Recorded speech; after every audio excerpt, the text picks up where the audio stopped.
did ask her.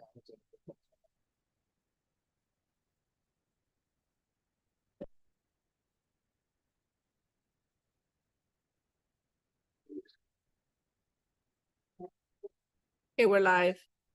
Okay,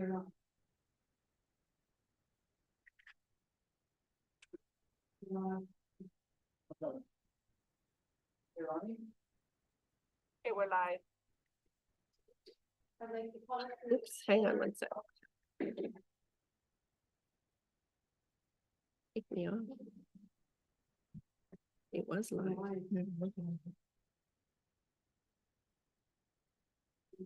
No.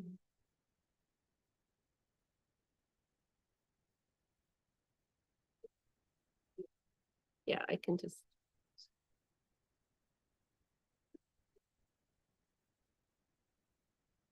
I can hear them, that's better.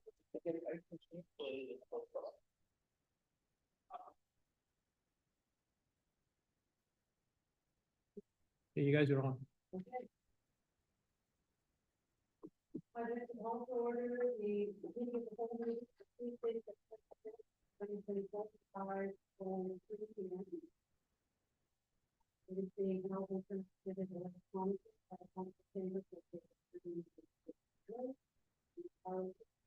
We acknowledge with respect and gratitude to the people who share these lands with us every day. Introduction.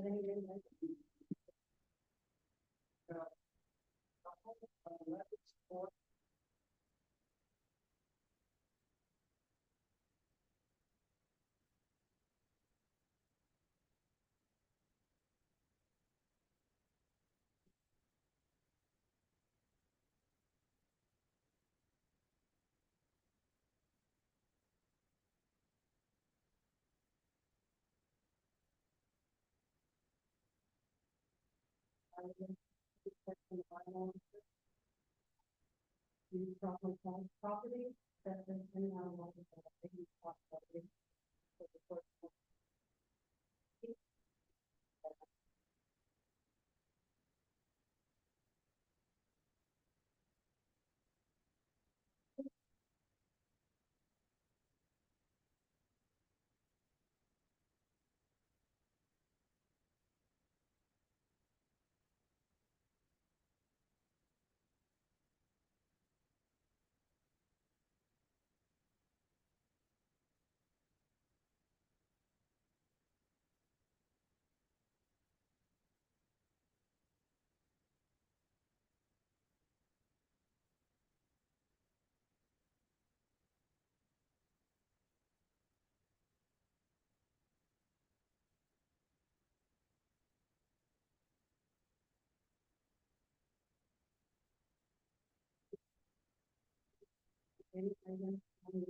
I think the council table is set to be delivered here sometime next week, and the audio video equipment is supposed to be the week after that.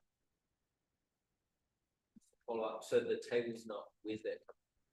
It's coming from the supplier of all the other equipment in Monk office.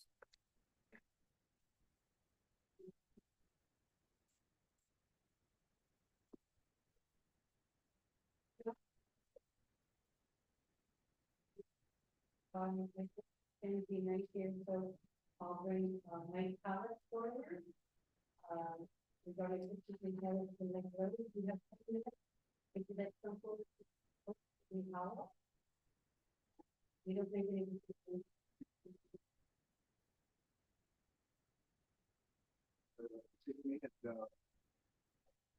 to explain what I'm going to do.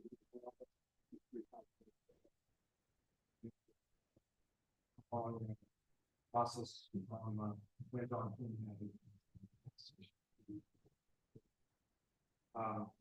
I had asked you one thing. There's, am I having a moment? Oh, and so just as a, look at this site plan, there's a bunch of stuff in this.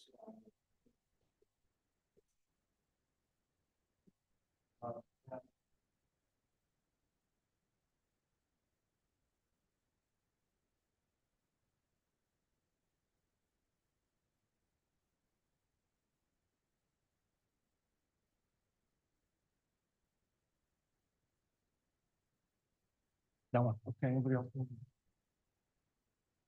So, it's obviously a great site, for the town, what the highest best use is up for debate. What my, financial situation is, that relates to what the highest best use is, not always the same, so just wanna, in the, phase of trying to figure out the highest best use that I can afford to do. And so what I've, come to the conclusion, based on where I'm at so far with the building that's been done, engineering, a viable structure for 12 retail stores that are economically viable for that space. The site that's for rent next to the physiotherapy, Lake Physio, is sort of an example of what happens when the cost basis is too high. You end up with a basically unaffordable space for lease. So, you know, triple net all in, it's close to $50,000 a year in that space. So, whereas, you know, that's doesn't have to be economic support. So I feel like the site would make a very interesting retail hub where you've got small spaces, kind of like incubation spaces with small entrepreneurs with really budget startup ideas and afford to rent the place for the entire year and obviously make the bulk of their revenue at high season.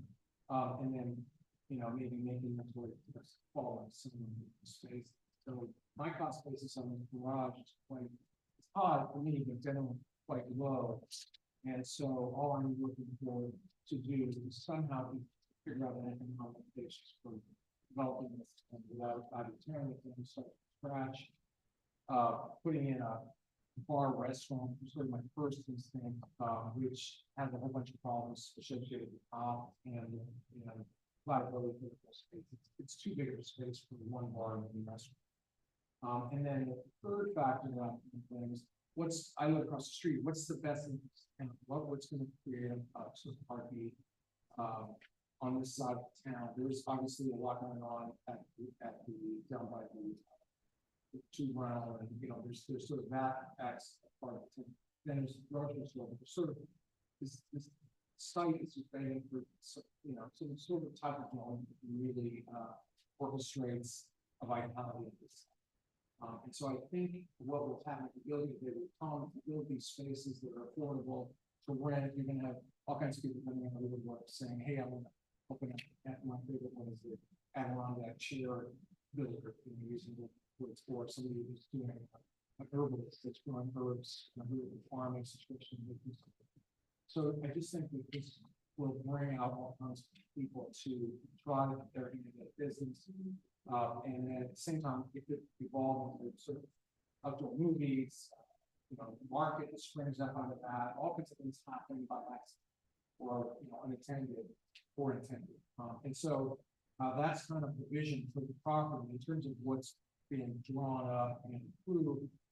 I'm sort of in this halfway spot where I think I've developed a permit for the restaurant, you know, from 3 or 4 years ago. I've got a building permit associated with that. I've done all the commercial grade plumbing's been done and approved, engineering's been drawn, has been completed, but it's approved. So I kind of want to leverage that and then pivot to this retail store. So I, you know, talked to James at length about this. I done the drawings to the extent that it articulates what I'm trying to do. There's still a parking plan in this, which I've kind of blocked it out, and there's lots of space for parking. So one of the spaces will be in without too much trouble. So I don't contemplate a lot of difficulty in terms of getting permitted for parking. In terms of character, I just did a quick AI thing, but basically, if you take the lead of what was done at the Lake Physio, that look is very contemporary and it's affordable. So you're gonna have a really interesting small scale facade schemes, building and paint white neighbors. And basically like the interiors define the aesthetic. And then driving by, I see later charging stations. I spent a lot of time driving up and down I-5, so getting those, vehicle charging stations that are popping up all over. They're it's common. So this would be a great spot for that. So all of those parking spaces would also have some charging. So that would kind of connect with what we're trying to do in terms of the loop and a lot of people who are I drive up to the park. It's no fun running an unknown job. And so that's sort of the broadest 10-minute pitch for the idea. Joe, encouraged me to come in. Appreciate that. First Joe. And so I just want to get in front of you guys. Just I know there's a bunch of stuff that I wasn't going to I think hopefully, and not having that sort of vision not for it at the moment. It's pivoted from the original one, but I think it's.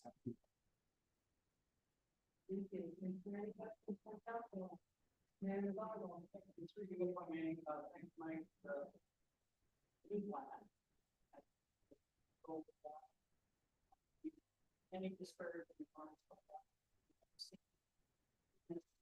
Work.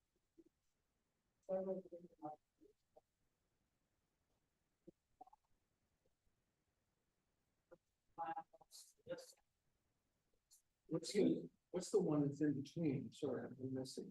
Well, we have.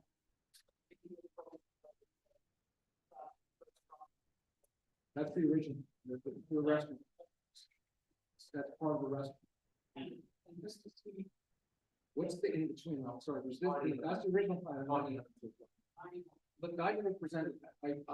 It was presented to us. I asked him what the town would say. I have seen this before. I'm not trying to get.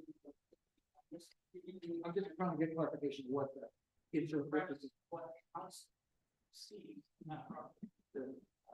We see it as a location that come into town.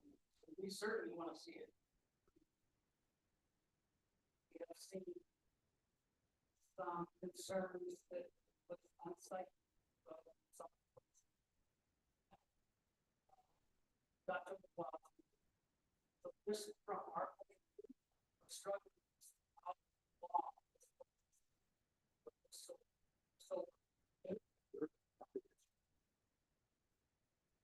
Thank you. How long do you see this vision taking? Because like man, one will see it. I mean, it's gone through different plans. I think the recent one was to demolish and then have a taco stand in the back. So I understand that you presented things to our town planner, but like it is the main spot that welcomes people to Lake Cowichan. First off, and we're getting a lot of complaints about the property, whether that's through WTB complaints or unsightly complaints. It's just, it seems like there's a lot of motivation around May and June. There seems to be campers on the site breaking down. When is there actually going to be action on this? I realize it's finance that none of our business, but there has to be a time where there has to be some action. Otherwise, we do have to start up the question. And I'm happy to answer the questions you're asking. So what's the question next? The question is, what's the timeline on the vision? I think I could, again, depending if I get permitted, and I don't even know if I have permitted where I'm at. It's a bit unclear to me as to what is permitted, whether I development permit, what have you. I know James and I have spoken about it, and there's an administrative way to take the development permit that was given and administratively migrate it to this new plan. And if that's the case, if I can just go ahead and keep going, I think, I don't know, by early spring, I'm done. In time for the high season. There's not, and I guess, you know, and I'm not gonna offer an apology, I'm just gonna, by way of explanation for the unsightly stuff. There's, I think it's in pretty good shape in terms of cleanup, there's a little bit of stuff in the back. But it's, in terms of what I acquired, in terms of what was going on, and I think it's important to understand that there was basically a hazard that was being operated as two rental places in an ice cream shop under the watch of this town for a bunch of years. With an old gas station sign from 1999 at the price of gas. So talk about eyesore, it was an eyesore for many, many years, and nobody would touch it, nobody. Because it's a brown, so one guy says, I'm gonna take the risk, and I'm gonna, and I did, in good faith. Now, I'm sitting before you with a plan that has pivoted from the original, which was pie in the sky, great idea, but as you are well aware, I was handed a lot of grief over the trees. Ice cream idea, take it or leave it, but basically, I got myself a little bind with planning, and everyone else had a permit with etc. So, and then I'm before you with this pivoted plan that makes sense from a bunch of perspectives, which I think I explained, the economics, what I'm capable of doing, what makes sense for the town, for the site, given how what high profile site it is. And so that's what I'm contemplating doing. I've been working this drawings with January. So and it's the cleanup and the site, all of the hazmat stuff is cleaned up at great expense.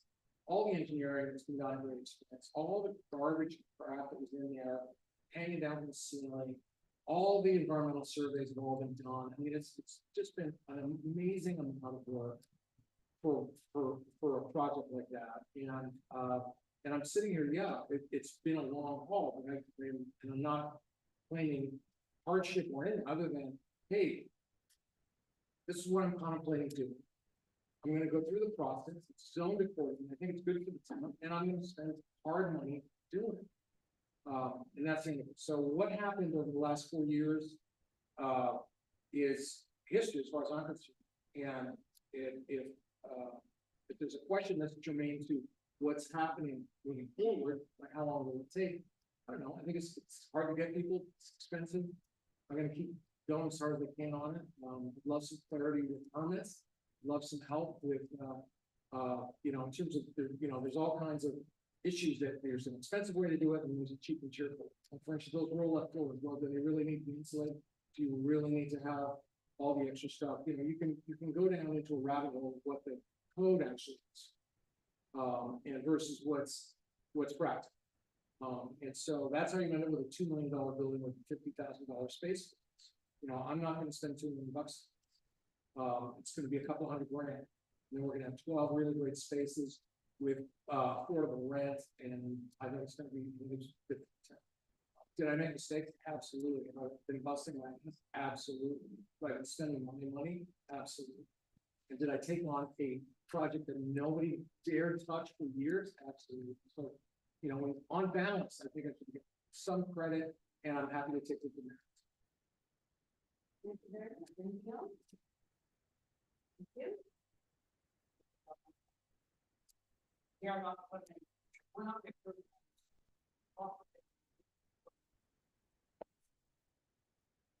you just get Yeah, Joe asked me to come, and I presented what I've done today. Yeah, happy again. Happy to have a conversation with me on my points on record. Can be here. You don't have to go to the 911. Yeah.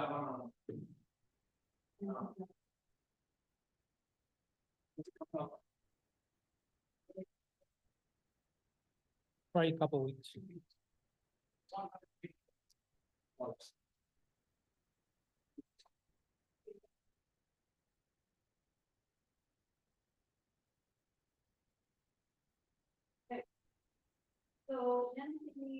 Then they need enough to sit, we need enough to. Okay, I just want to have work another time.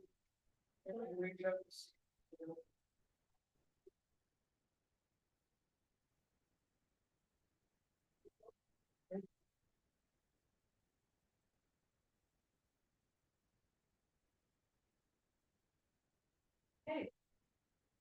Correspondence, an action item, nothing. Information on the report. One is finance. Thank you, Councillor Austin. The statements are here. I'd be happy to answer any questions. I've been in contact with all owners that have delinquent tax balances. To date, 13 of the 19 properties have paid. Tax sale will be later this year. It's on October the 7th here at Council Chambers. All properties will be advertised in the local paper, and an ad, or the ad will also be placed on the town's website as required. Last year, 5 properties were sold in tax sale. 2 of these properties have been redeemed. The remaining 3, I have been in contact with the owners, and they're looking at making arrangements to have that paid before the October 7th due date.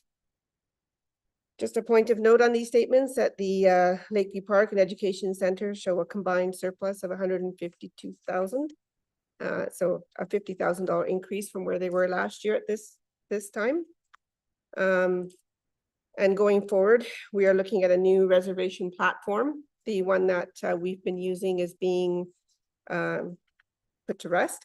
So there'll be some changes coming for next year. And we're working with the developers on that right now. And so we would like to sort of start looking at the proposed rates for 2025.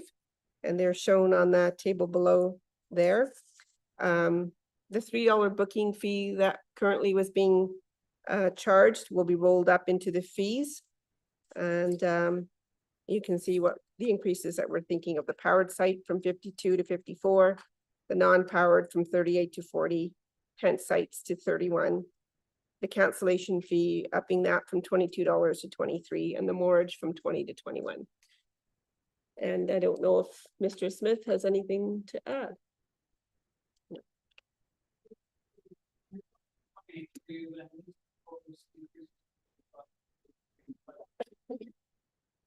No, for the fees and services bylaw, that'll be coming forward later. But I just thought council might want some input before the bylaw comes forward, so.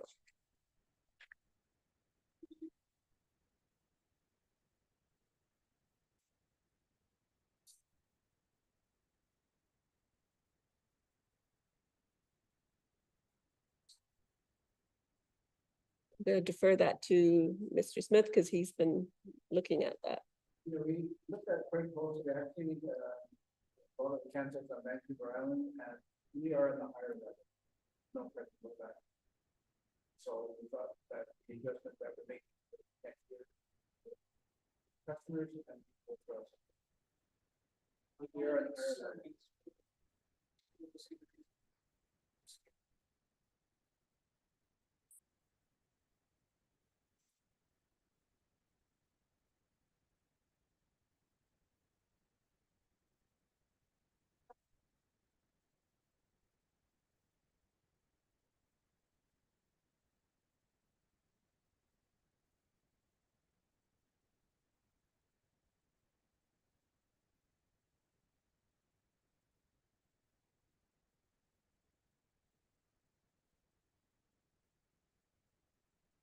And I will. The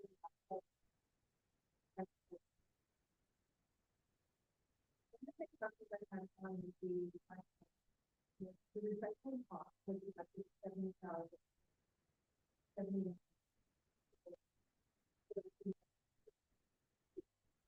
Yeah, the recycling costs are definitely higher since this will be the first year that Public Works has been doing the recycling in their entirety. And also, we've been advised that the recycling revenue, now that we're using automated carts, will be going down. So there's a sort of a double whammy that's gonna take place.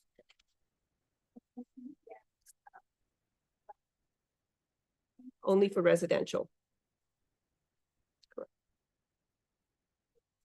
With the new booking system, so will the booking fee be passed on to users at time of checkout, or is that being eaten up by the town? It's being added, rolled into there's a roughly 3% increase, so it's rolled into that 3% increase. The info center, did we receive the grant this year? Which the 5,000 we just received from Yeah. Tourism Vancouver Island, yeah, Yeah. that just came in today. The 20, what, the It's 5,000, 25? but we've also received, At the moment, I believe I'm hitting at No, Okay. technical. program. of the 20,000, we received the first quarter 3750, so we'll receive by the end of the year a total of 25,000. And just follow up on that, so I see that all the expenses for the info center are way down this year. What's changed, or will there still be more expenses? You said the visitor center? Yeah, the info center. Visitor center. The info center expenses are very, like, way down from last year. Is there more expenses to come on board, or what was that? No, there are, we're going to be keeping visitor center open until end of. Possibly December, and we'll get that. Just to follow up, so, but I don't think we'll be hitting a budget projections of expenses in the info center this year, based on these numbers. Or Our labor costs were cheaper this year. why We had, less staff? sorry? Was it less staff? No, it was our labor costs, the actual costs were down, the actual rates. We had more experienced people, in 2023, did we not? Yeah, it was a higher wage rate for one of them. As we had like sort of like a manager and a student, and this year they're both students.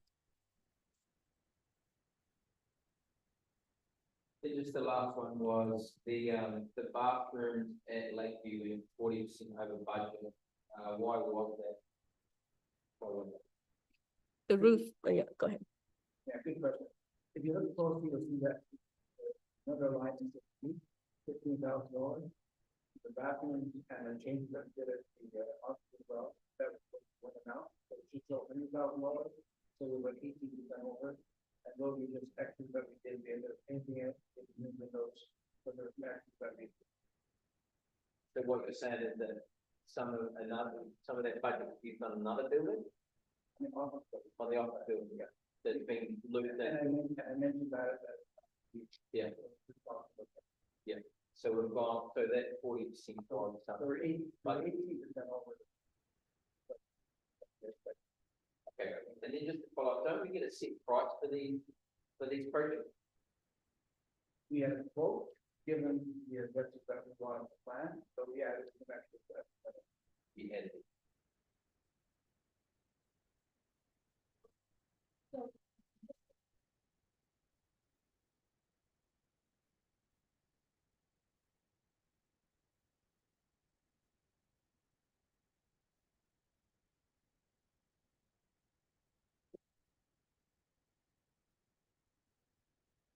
What, it was from August of last year to August of this year, it's a $50,000 increase. Obviously, all these numbers will change to the end of the year.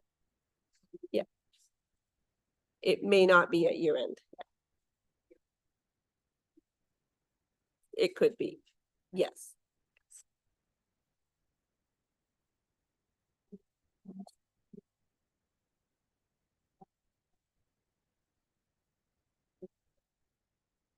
We have to vote, but we not to vote with what we got.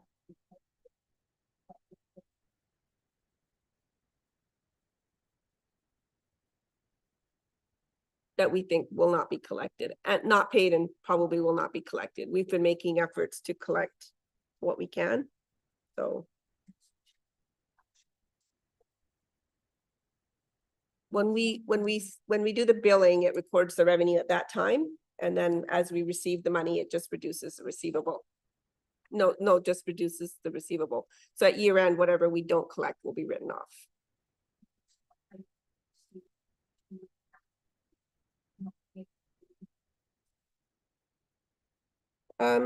we cannot add it to taxes, but we just make every effort through bylaw enforcement, written letters to collect.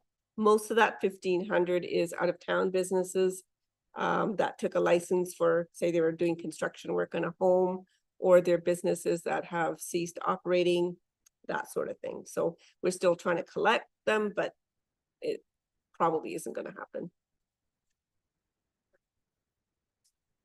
No. Yep, questions that complement that. This summer I had a lot of, compliments from the and the green space by Darwin Fire, like the transformation of those two spaces. Driving into town and through town, it feels, hopefully it feels alive, it just,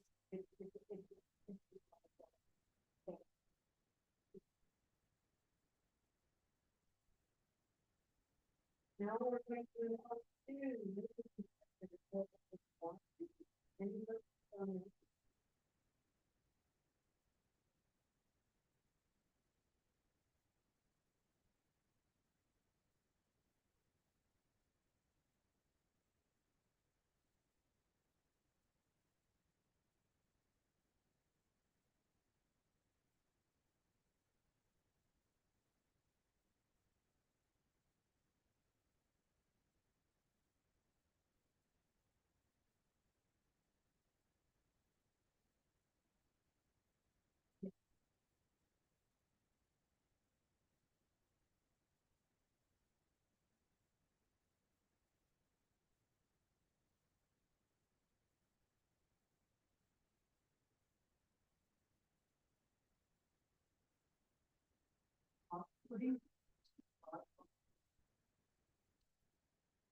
Conversation in advance of that, yeah, so there is an opportunity, I will provide some options, make a few points. For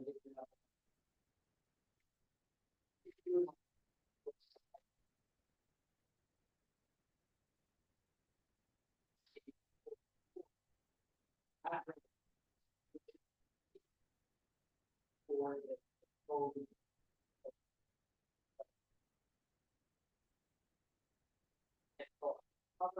it covers some highlights on this and provide some background information. So I think it'll be have a deeper understanding of the basis for the and illustrate in a few cases why some persons were selected.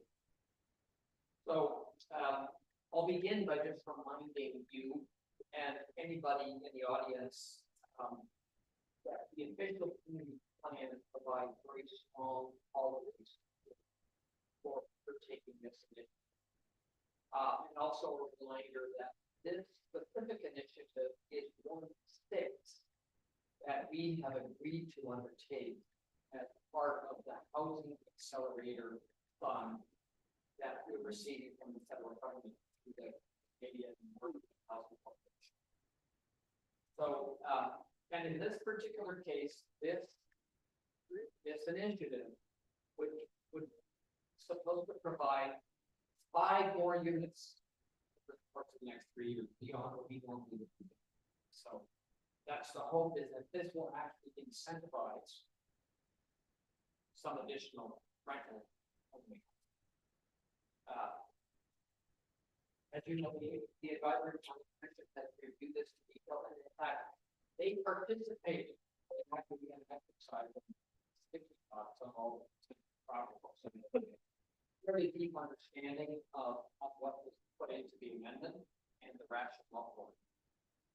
So, eligible zone districts, so not all zone districts are eligible for this, and so based on the grant, based on legislation,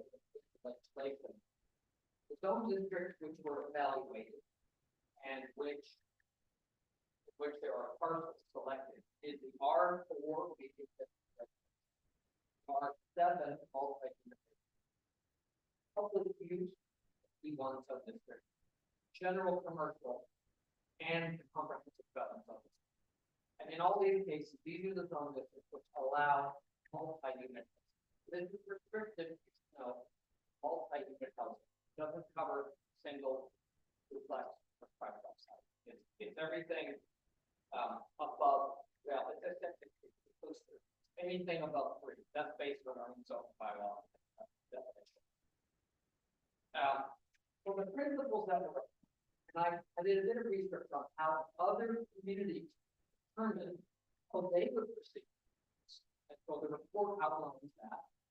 And so what I included and was presented to the advisory planning commission were these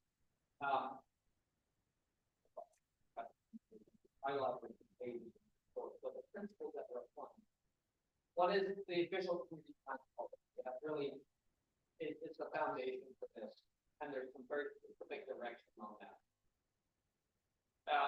And this plan with these policies was presented to the public. We had a public hearing. So the point I'm making is that the rental only zoning, addition to this bylaw was broadly presented to the whole community. Because part of the housing platform that people had on here in this very room. So there is support for this. Free zoning is also occurring. I just want to point out that in a number of cases, also proposing that the land be zoned to accommodate multi-unit housing. Not all the parcels in this proposed amendment are zoned yet for multi-unit housing. So that's part of a proactive approach to doing this. Hopefully incentivize the development of these properties. So the properties that are identified, many of them already have infrastructure, roads, water, sewer. Services and amenities are nearby. And a transit richness, so we classified these different levels, right? So we prioritize. So in some cases, property is at a higher level of desired building. So we classify that 1 through 4, and that's all in the matrix. Free zone, like I just said, if there's an opportunity to free zone, that property gets a preference. And then also in a number of cases, there is an ongoing or anticipated development process. Some of these properties, we already have landowners which are interested in development, including from it. So, and all of that is in. So that analysis was done. The spreadsheet very detailed. We're looking at vacant land, but there's 3 primary categories. Vacant land gets to be developed. Land that's already developed. In this case, the intent is to preserve existing. So that is a legitimate objective of the town, preserve rental already in place. And then third, as I hinted earlier, underdevelopment So land that has already been through some type of rezoning in the past. Or we've had a pre-application meeting with the landowner. And there's an interest in being developed, and in some cases, rental has been on the table. So we evaluated those. And I just want to point out, that there's a few high scoring parts that are 3 or 4 points. This is interesting because what it highlights is that what you might think a particular parcel is worth doing, and it's still maybe worth doing. We disagree that these are parcels which are the most likely to get units soon within the time frame for the grant, for example. So I just want to point out the vacant parcel let's see, a vacant parcel that received 5 points. We actually applied it to Lakewood Manor, proposed Lakewood Manor. Okay, everybody it's intended to be there. Okay, but that also protects it for the future if development doesn't happen in the next few years. Another one is there's a parcel across the road here owned by the town, 218th Street. Actually, part of the land is a senior center. That land, there's a parcel there, it can become rental. So I propose adding that as a use. Okay. So an existing multi, yeah, well, if you would like, sure, it's easier. It might not, yeah.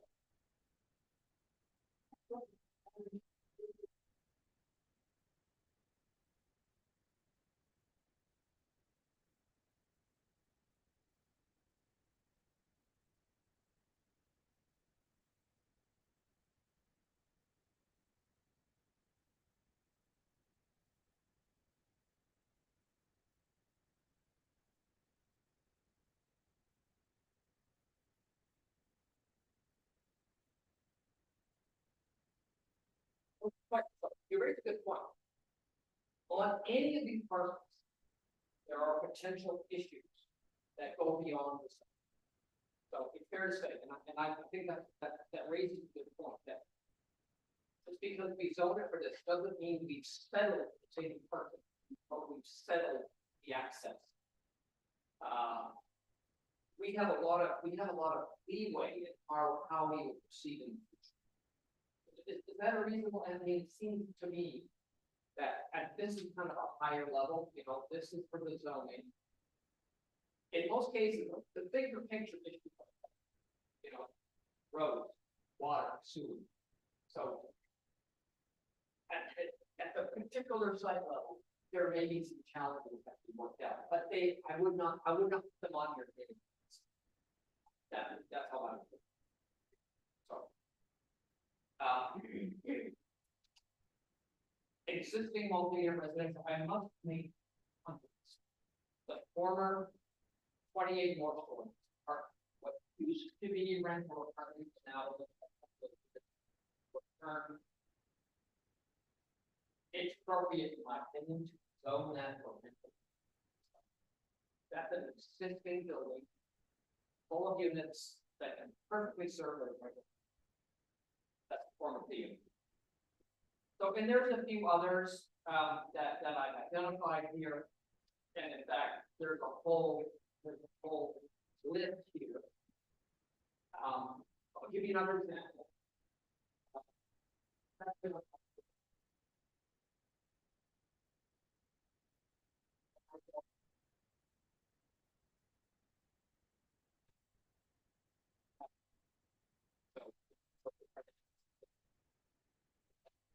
So that is one example. It doesn't get a high score. That property is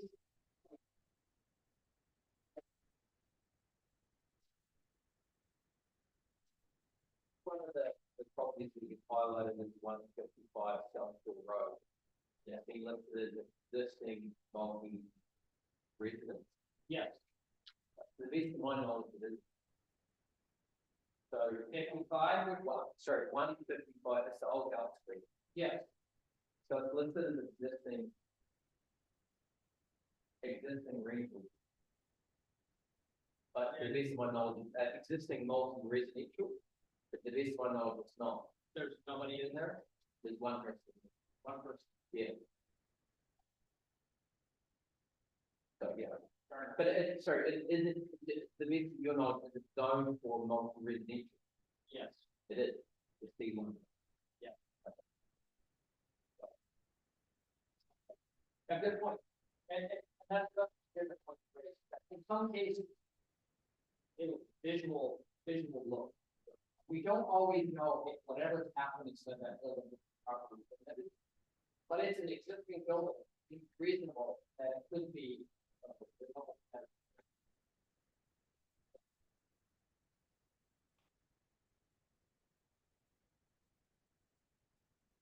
Like, what is the closure, if there are any further questions? I do want to point out also that what we have done here, based on where the property is located, what kind of valuation we thought, and the history, for example, on development. We've selected three scenarios for rental. That is at 100% of units, 50% of units, 25%. So I want to point out, it's not intended to be here completely unreasonable with its development. But I do want to say this, if I think this may be appropriate to say, is that in many of these cases, land has been zoned for multi-units for decades or two. Okay, so markets have been up, markets have been down, interest rates have been up, interest rates have been down. And yet, in many cases, not been down. So one might, we might get some opposition, or we might get some recommendation for modification. But up to this point, we have not seen action. So my view is it's reasonable for the town to try something different for some of these properties in the hopes that we get something. Because I will say this, and I've said this many times, our housing needs assessment. If there's three things to remember from the housing needs assessment, it's usually 1 bedroom, 2 bedroom, and 8 rent. And that's showing up in the interim report that I'm doing this fall as well. So rental, 1 bedroom, 2 bedroom. And it is hoped that this will get us in that direction. Because we've also included what I think is some a number of cases. We're proposing to upsell the property at the same time. So I'll sit down and I'm still willing to answer some questions if you have any more. So the amount of money we're getting through the housing sector fund, what happens with that money?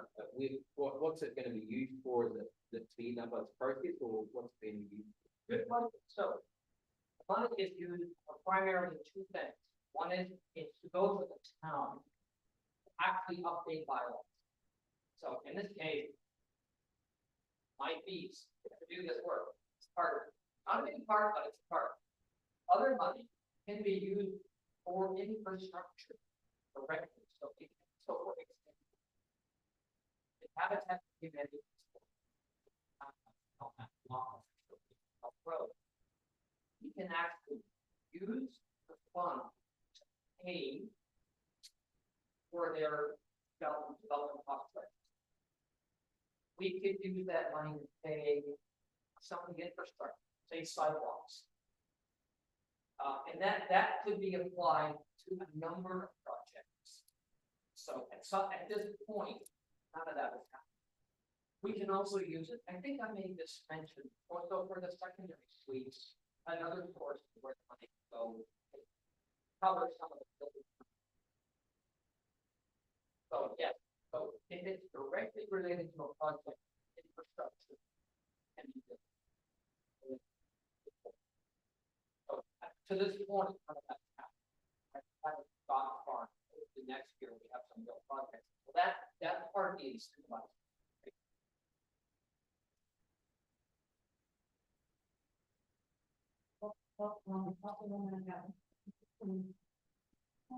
I know that there are schools where they but what the. I'm so glad you brought that in, because that's one that's getting full. It's not in the plan. AB Greenwell, the majority of the site here. 80. Yeah, I mean, 80 Greenville. But the other side is. Eight Boyd is in. The advisory plan gets into the court. The advisory planning commission asked that it be removed. Only this one, the other one wasn't in it. I understand the schools are there, but.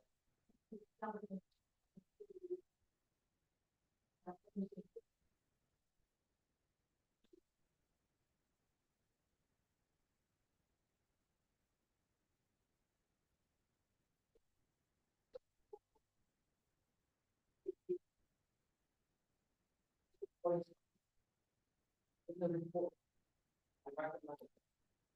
The advisory planning commission is not recommended, so I did not include.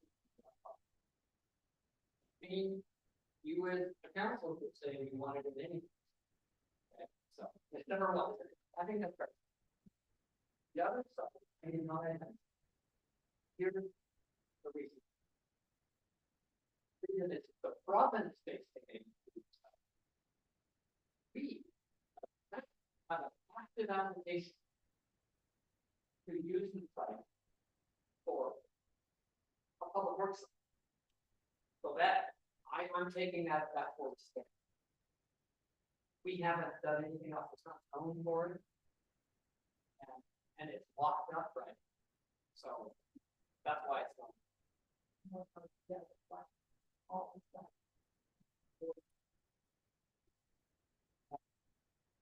Do not consider that one way or the other. Again, it's problematic.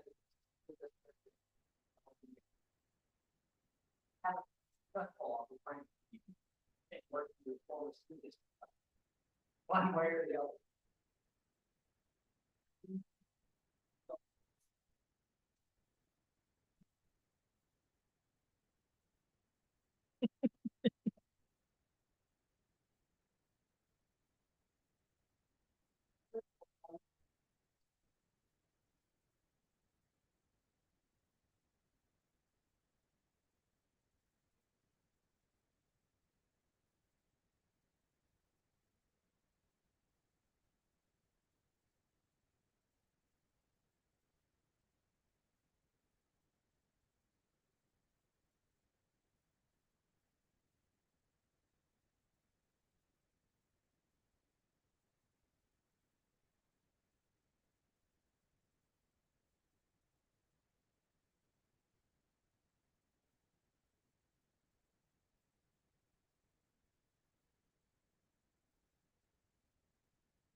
I did not.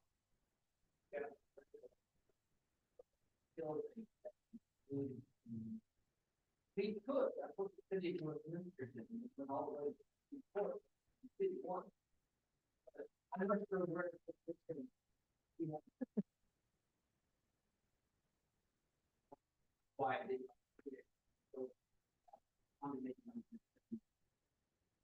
We could include the other. There's no condos, like the old manor that.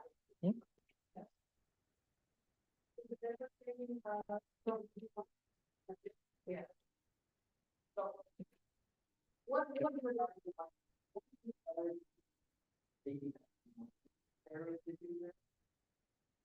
Or on the other.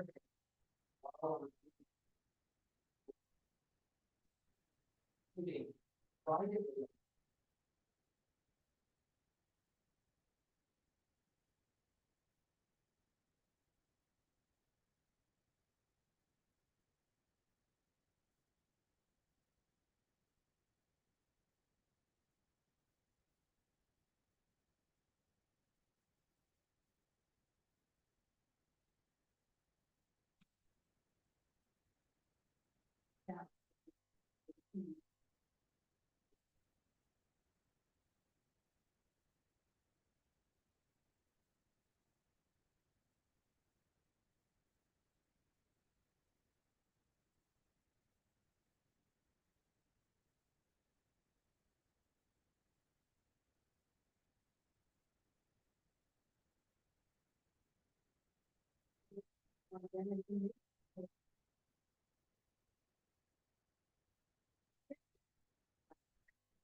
Also. That's on the agenda. But we do want. Okay, council. And I will ask about a paragraph about specifically about a banner that maybe one of the common people on the ice cream shop here. But that paragraph about based on my understanding of how murals are fine. That's not that image, that banner, if it were painted on the building, would not be. And our sign, and it's not our sign bylaw, it's silent. So we have no place right now in our bylaws to address it. What the art council wants to do here is that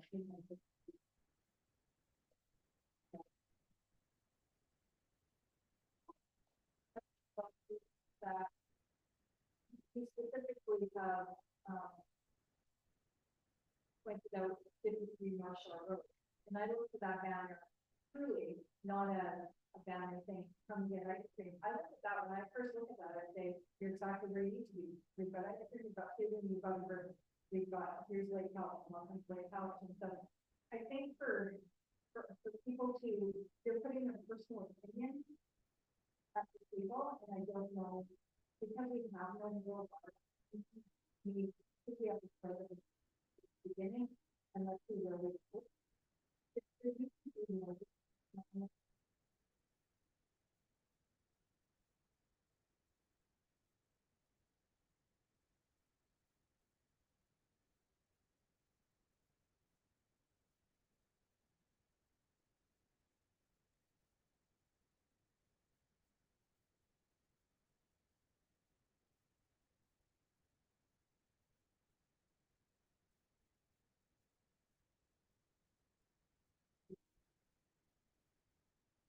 on the ceiling there, I think it's.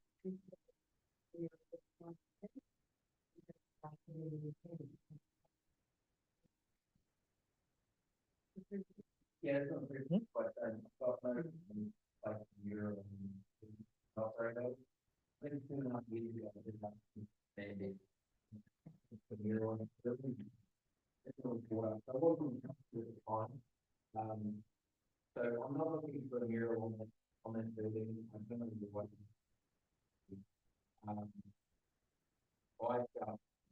What is it? So these are from the tea shop. You can see that there is a wooden plate by the mural on the side of the building, but and others wanting to see some patterns of the Talis building and some updates on that. So I feel like this is like, you know, I usually see personal gas most of the report, but I just want to make it clear that I've got no force in this, no problem with fight. The reason why some businesses do go outside of their sign bylaw is out of the expiration, due to issues out of the. So things like if there's graffiti on the side of the tea shop with someone's address and name looking for attribution and they claim over still showing through, they, you know, a representative of the little tea shop was at the last meeting and bought up here. I don't talk for any and there is a sign on the side. So it's kind of the inspiration because they've got an ugly side of the building for graffiti, which is something outside of their control. And also like something more recent in the sign bylaw was the mercantile, and I know that the deep fried ice cream in the past put little sandwich boards outside because no one polices the 2-hour parking. They just put a friendly reminder saying, please don't park here in case customers can come.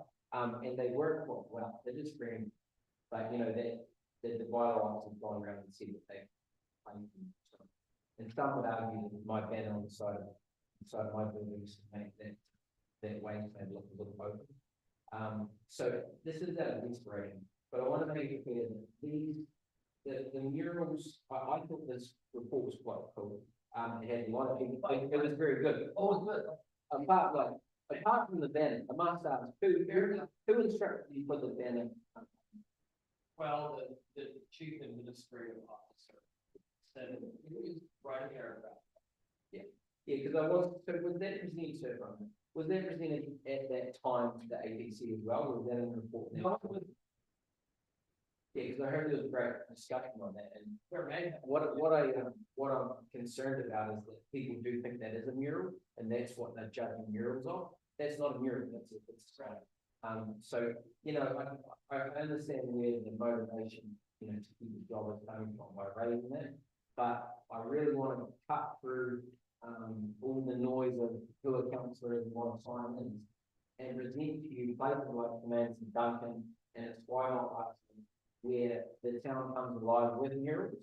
When we had if we had a mural bylaw, we clean up that and update the mural there, things like that. So I really hope that people can look up the person being on sign and come to a positive place.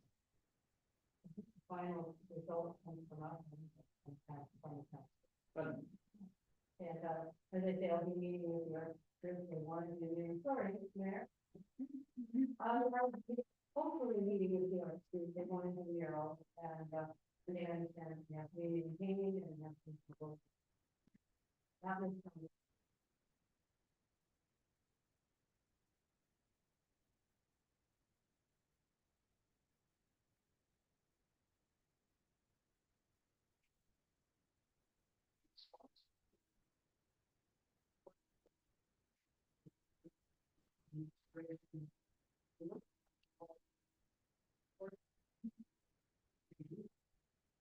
Moving forward.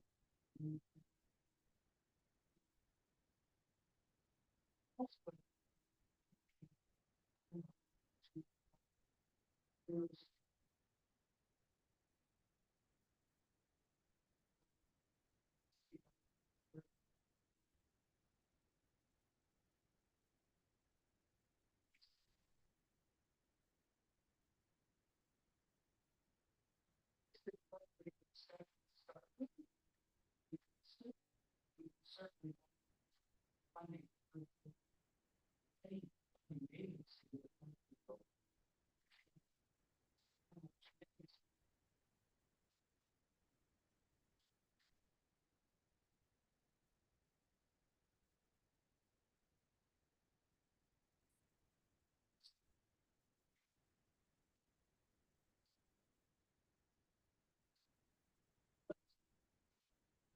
They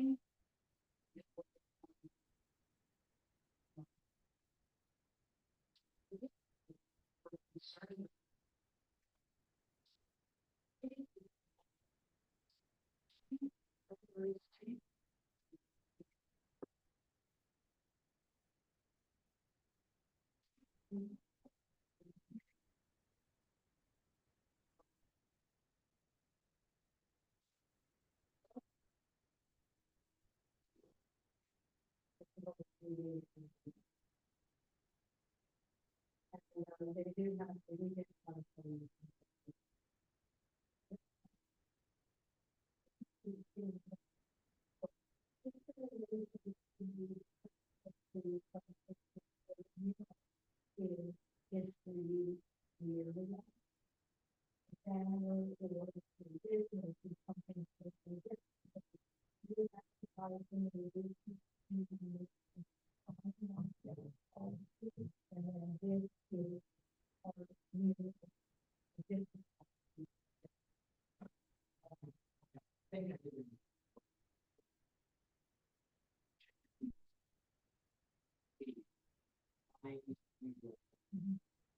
But it's not a sign, it's still a permit, it's been probably just outside.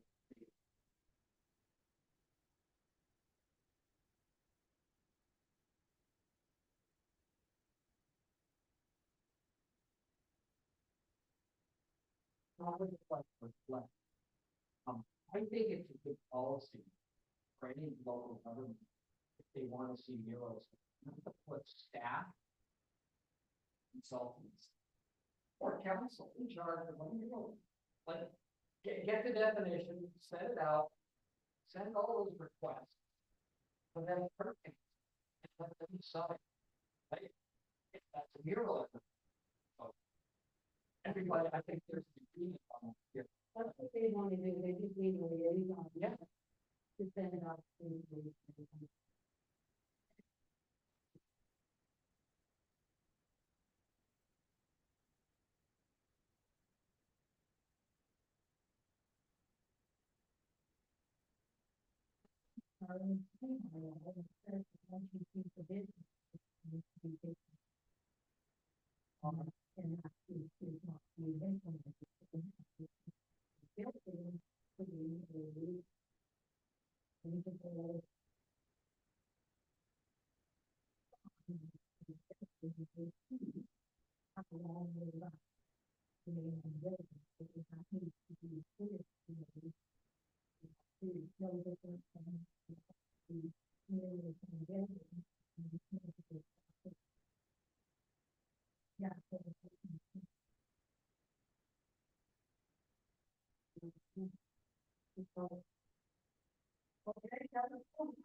There is some miscommunication between council and what the ABCA is happening.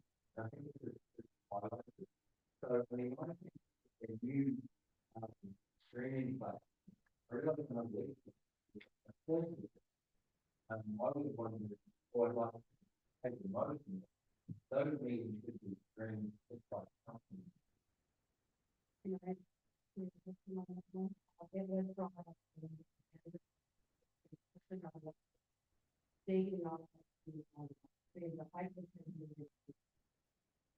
do a report.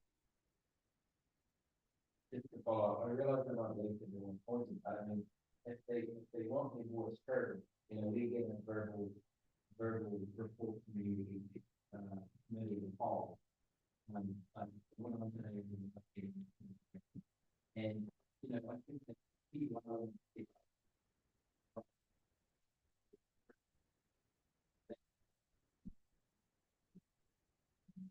the everything would be one. I have a comment as well, I just say we may use it, because it is very talented.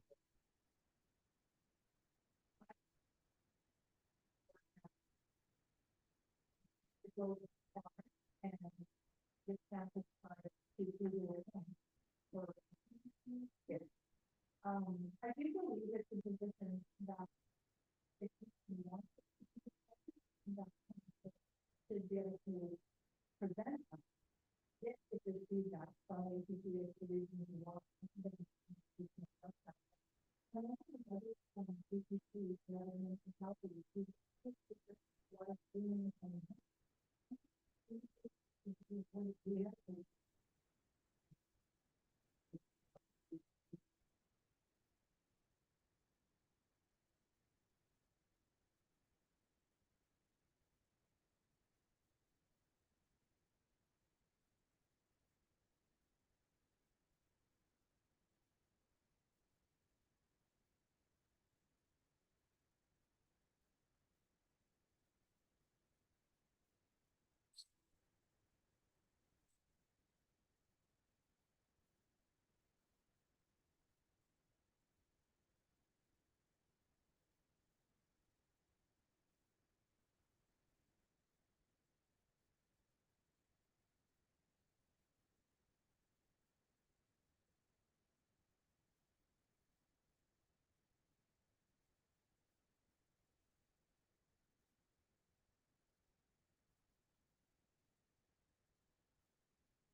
Because I know,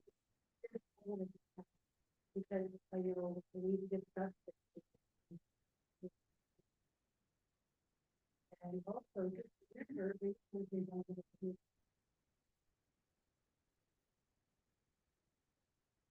Everybody know,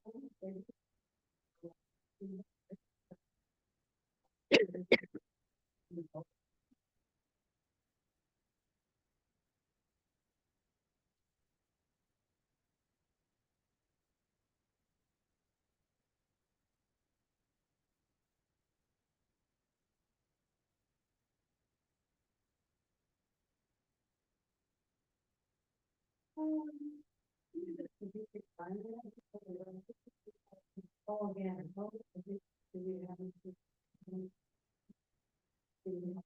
did you not, because it only agenda, for any other block.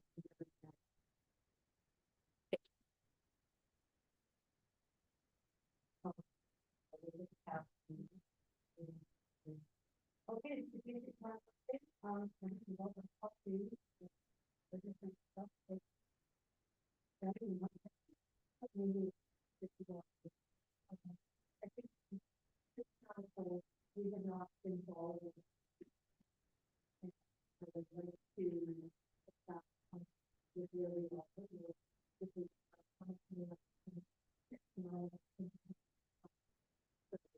what is the accomplishment? What do you think you are? I really would like to see how we want. I also like to whether we have what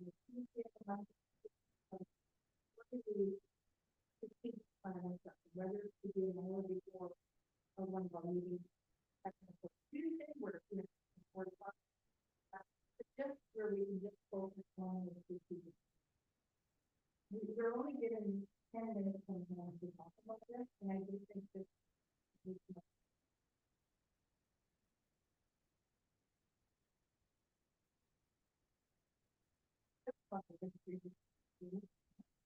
we did get it. I know it's really. Yeah, And a lot of this. We can send out.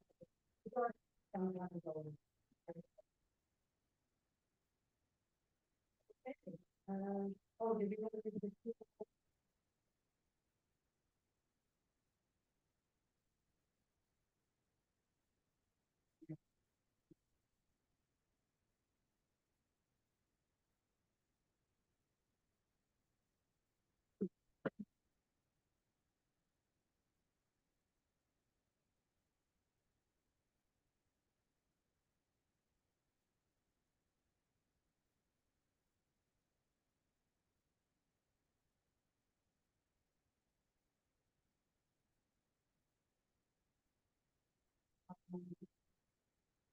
maybe we can keep the plan on this. Yes, We can look at the order of the-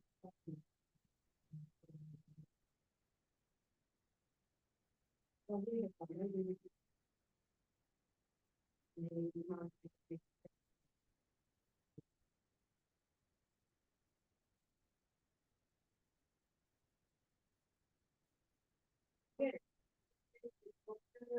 We don't see how they do it. We can take it off with- arguing with it, and look for it. Haven't heard any complaints. Public and environmental. And sanitary sewage system, and the report from the- or from the- Mr. Orson Ron. Oh, that's later. Oh, yes, sir. Okay, go ahead, please. So on the lagoon, in May of this year, we hydraulically connected cell three. The cell three was built back in 2015. It had never been connected to the sewer system, so we hydraulically connected that now. We also installed a alum injection system, which the alum helps reduce the nitrates and phosphorus that goes into the river, which was the ministry requested that we do that, so that's all done. And it all seems to be helping, it's working. We have monthly meetings with the ministry and River Steward Board and all that, and everybody's happy. It's all, everything's good in the river this year. We haven't seen any problems. And then right now we got 4 quotes for desludging the lagoons, which have never been done since it's built. The cost is very high, so right now we're reviewed them. We're looking at how we can reduce some of the cost. And it might be do part of it, sell one and the dechlorination cell for now, but we're still working on that. And our engineers, WSP, they're designing all the upgrades for the lagoon. It should be done by the end of the year, hopefully, and then we can tender it and see where we're gonna go, what kind of costs we got. And During those initial discussions after.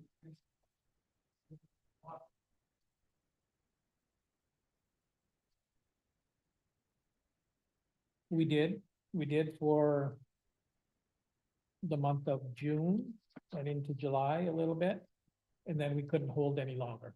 The cell filled up and we started to release again. Oh, well, actually, no, it actually went up and it's lower now. Because once it gets to a certain level, we have no control on it. It flows over our gates. It's actually reduced because it all the cells hydraulically leveled, and then it just started going out, and now it's dropped actually 300 cubic meters a day from what it was. Sure. Part of the problem is trying to find a facility that will take.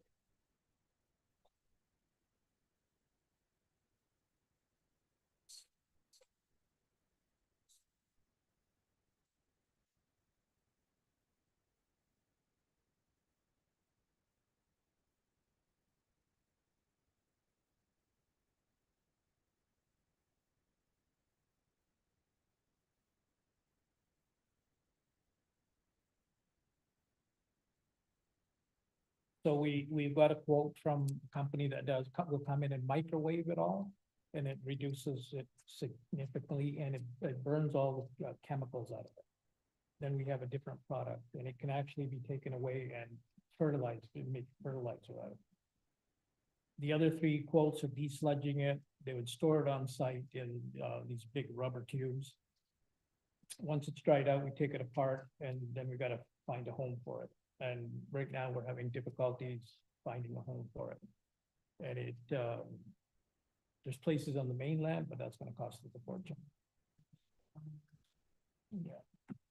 So that's what we're struggling with right now, costs, so we just gotta be careful with what we're doing. Just is that, our superintendent will be attending the council martial board meeting on September 23rd to give us an update presentation. I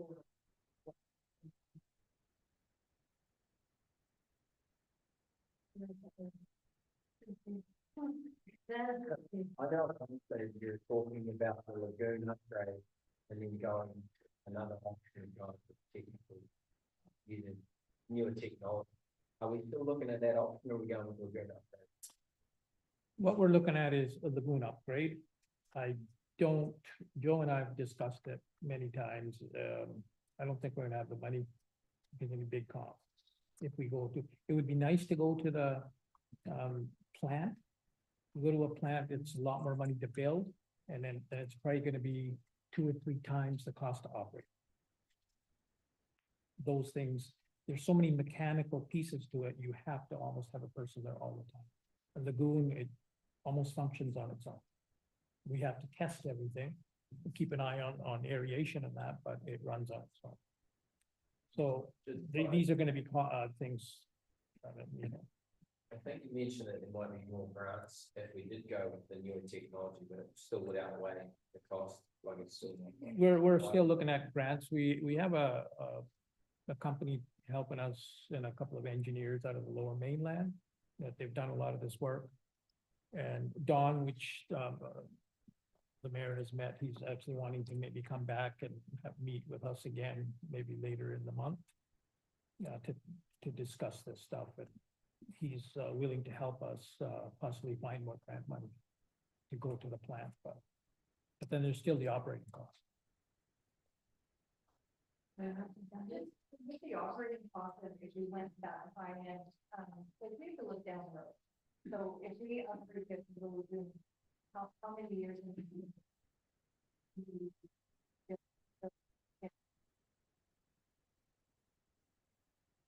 What we're looking at is to build it to a population of 6,000 people. And the other thing is, I think, the year, with the different meetings with the ministries and whatnot, they all should go regarding the outflow. They want to get away from that. They want to get away from the big and cheap. So, you know, if you're meeting with the ministry where we can talk to keep it, maintain it, like the different kinds of plans. Is there appetite from the public to show us that we are a leader in environmental green, that we want to do this, but our tax base will not cover that. So only thing is we need to have more conversations out there in this building, and let's just reaching out to different organizations and bring it to our people. And then have them could see, you know, to be a leader in what we're doing this for our community.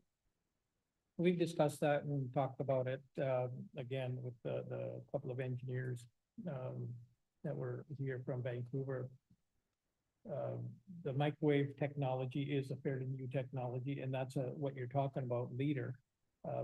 They would love to use our community to showcase that system. This thing has been designed by UBC professors and doctors at UBC. So, you know, they would love to bring it to this community and showcase it and take that product and make fertilizer out of it. And the other thing we need to worry about is down the road, the ministry's tightening up regulations with what quality of effluent we're allowed to release.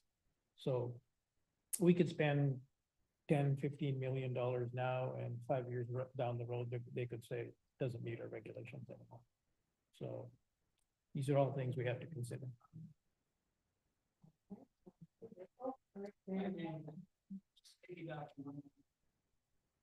Struggles.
talking about and also how we are leading with housing. With the housing office, we're, you know, we're not, saying that we have to do, we're actually doing that. And that's what we need to do.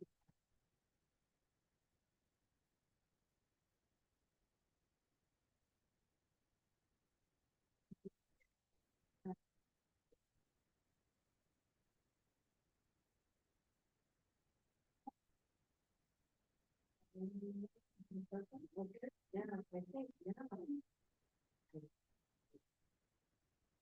Thank you. It was requested that a report on the Sani disposal be prepared, so this document shows the revenues to August 30th, which were 28,265. That's almost more than double what we, or it is more than double than what we received in 2013. So the first table shows the revenues by month. I'm sure September, which is not on there, will be another good month, maybe even October if the weather holds.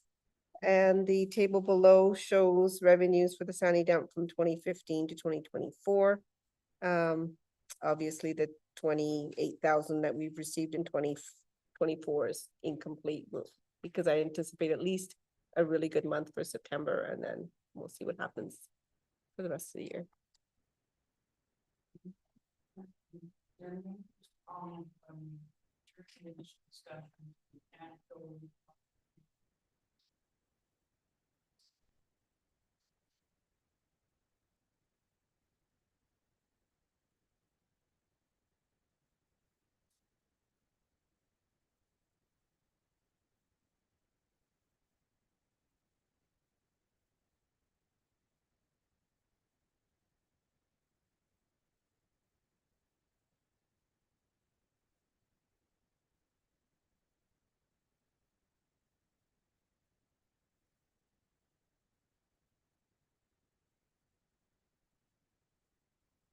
Yeah. Are we running it? Of course, I know, yeah. Yeah, we will be. Especially this year, it'll give us a really good idea of what we're collecting in those months.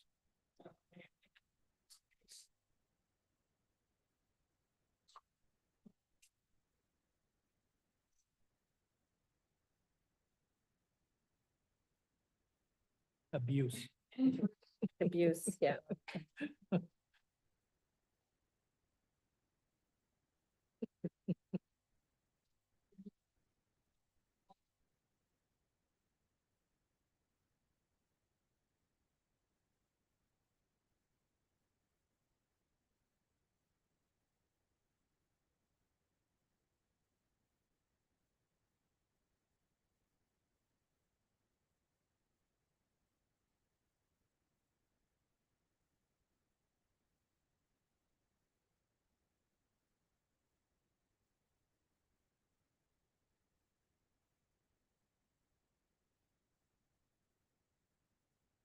You can get an alarm.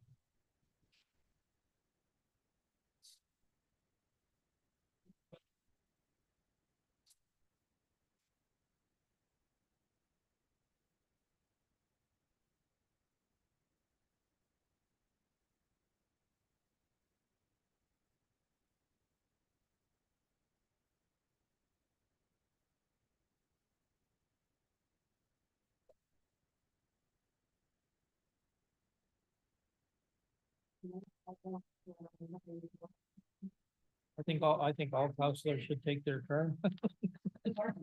All counselors should take their turn. Yeah.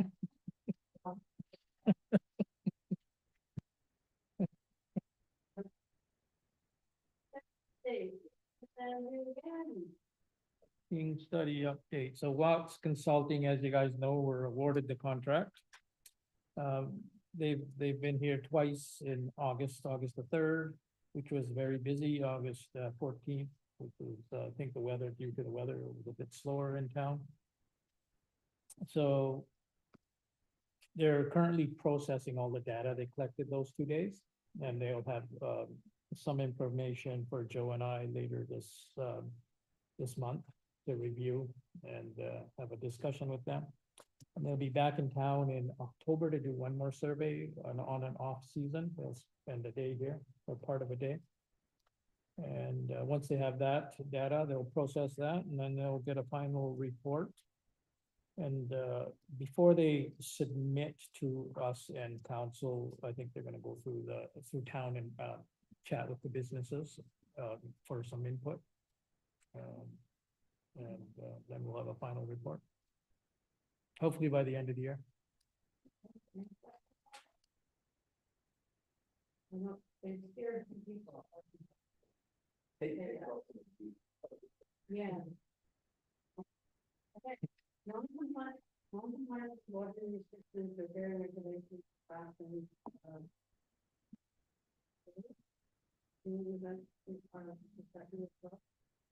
I can briefly speak on it. We had a report of somebody washing their vehicle at that site.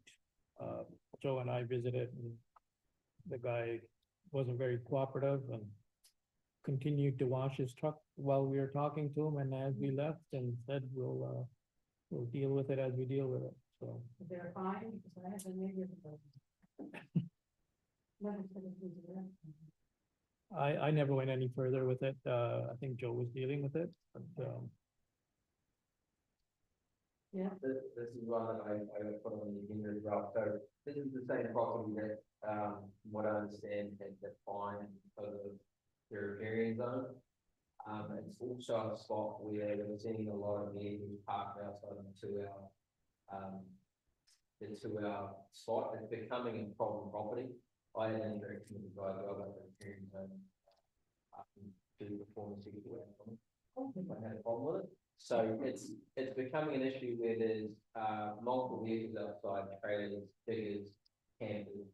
I'd like to refer this to bylaw to see. I think we need to set a standard with this one, because we could get out of control with what's happening in the property. So I guess just a direction start for bylaw to look at the site on multiple fronts. I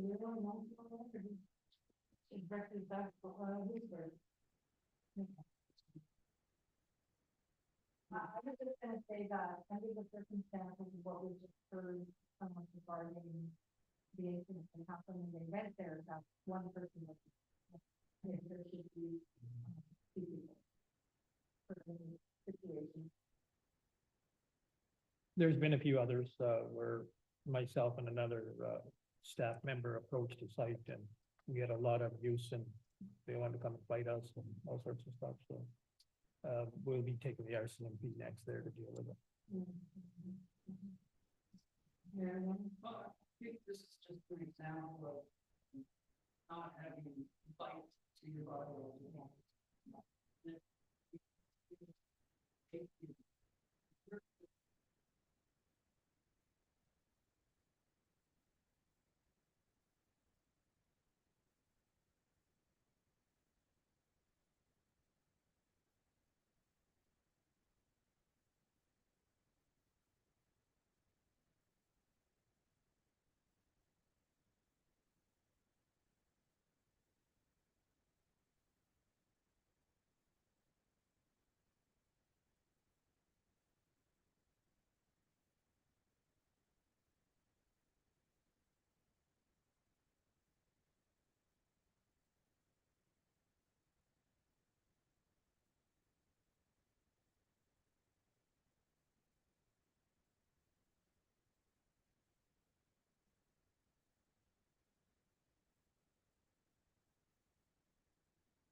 Yeah, it's gonna all depend on, if we can convert those or not.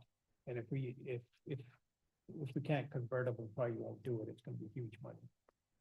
Maybe we turn it into a bike charging system. I don't know. We'll have to look into that. And Lauren, that has come up a few times. I've run into people about bike charging systems and stuff, so we're already putting some thought into it. Perhaps.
very much.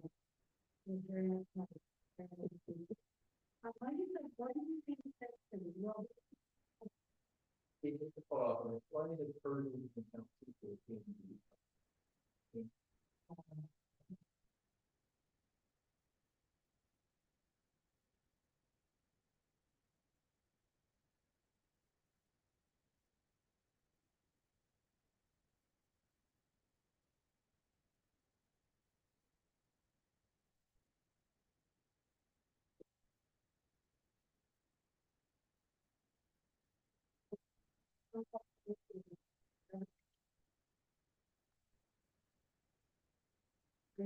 You got all this, you know, I think it's too late to say.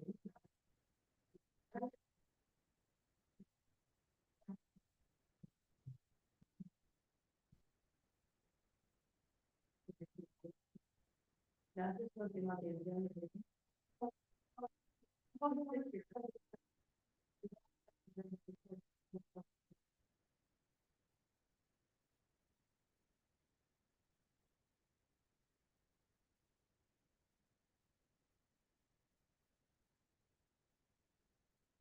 you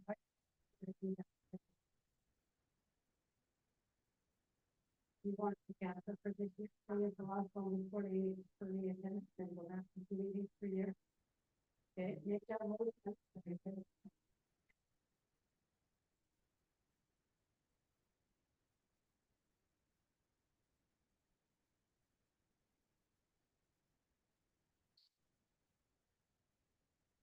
Please, for the cancel.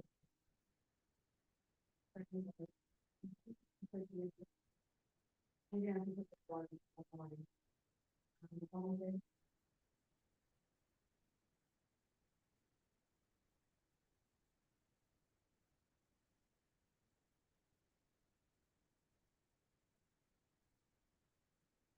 To be the story.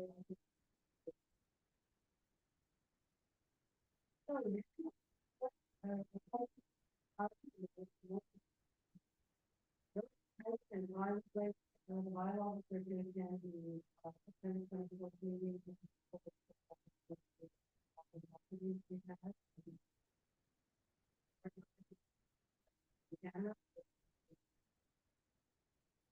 The CAO will let you know.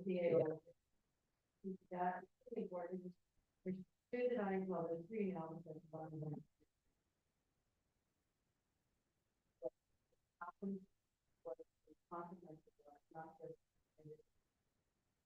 Please, thank you. Question period, now we have question period for anything that's on the agenda, you have 3 minutes. Anybody want to come up, you bring your, say your name, come up by the hour and. No. No. How you doing? Yeah, my name's Sam Massage, and I'm just attending the meeting out of curiosity. Purely out of curiosity, I wanted to ask, for these proposed housing units, that would be for 1 and 2 bedroom rentals. Was that, targeted towards a particular demographic? Both or? No. Oh. That was, I mean,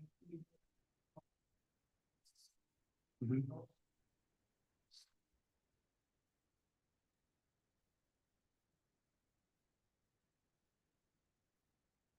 I see. target.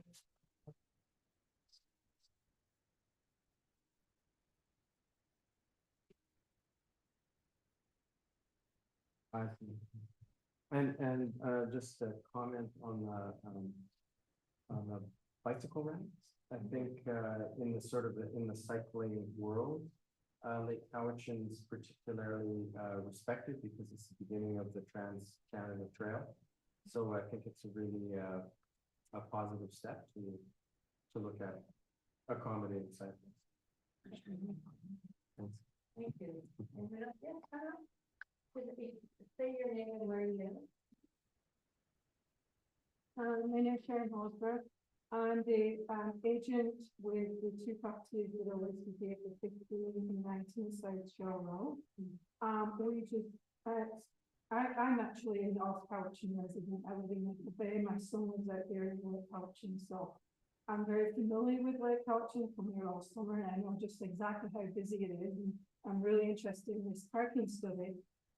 Especially in light of the changes that are proposed, with the list of buildings, and, reading this, I see that, these two properties have been highlighted for 50% rental, and the target number is, 25 on each lot. And there's no recognition that this is a red herring area. So basically 50% of those two lots is in the red herring area and subject to full construction level. So attaining those unit counts is going to be very challenging. So I'm just wondering, what is this based on? And is this going to be written into the bylaw? And how would that change occur? And then the other part of my comment is with including rentals, Bill 47 with parking. So if you've got 25 unit apartment building, what is one of the provisions of parking if it's going to have a rented component? And the other thing too is this was took the owners by surprise that the properties have been highlighted in this. Not like they're close to development, but has there been any consideration given the housing needs assessment that it's not just rental housing? If you look at the housing continuum, it ranges from people being able to afford to buy into the market, not just to be able to rent. And it doesn't speak to affordable versus market. And the owners were proposing to build units that could be purchased 2 and 1 bedroom by seniors. So the demographic would be for seniors or for people that wanted to get a foothold into the market with units that are affordable to purchase. So I'm just wondering, is there different tenure options for purchasing versus having something so restrictive built into the bylaw? That's my comments. And I will invite you now to attend the public hearing.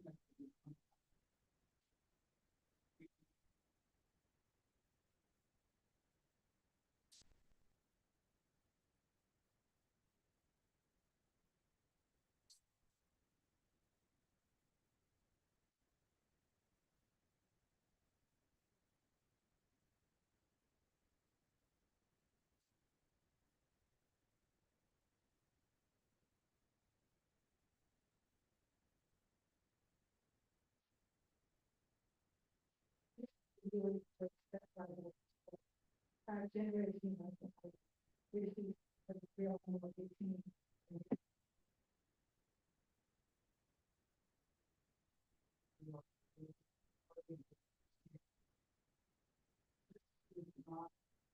This is more of a vision.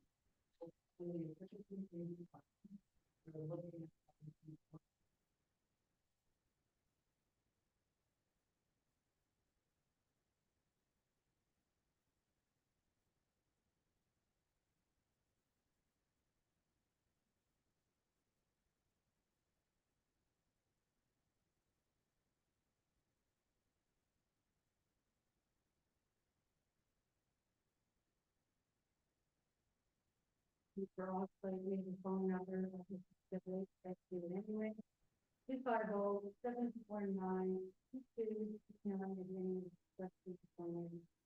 maybe we'll do a great one.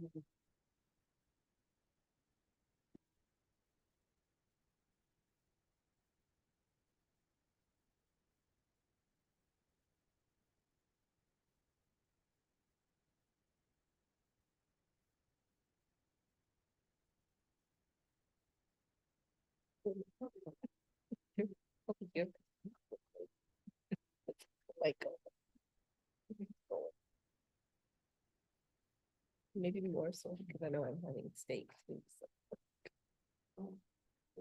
I felt down over there. Yeah, it was silly. I just had ice cream. Stupid that we had ice cream.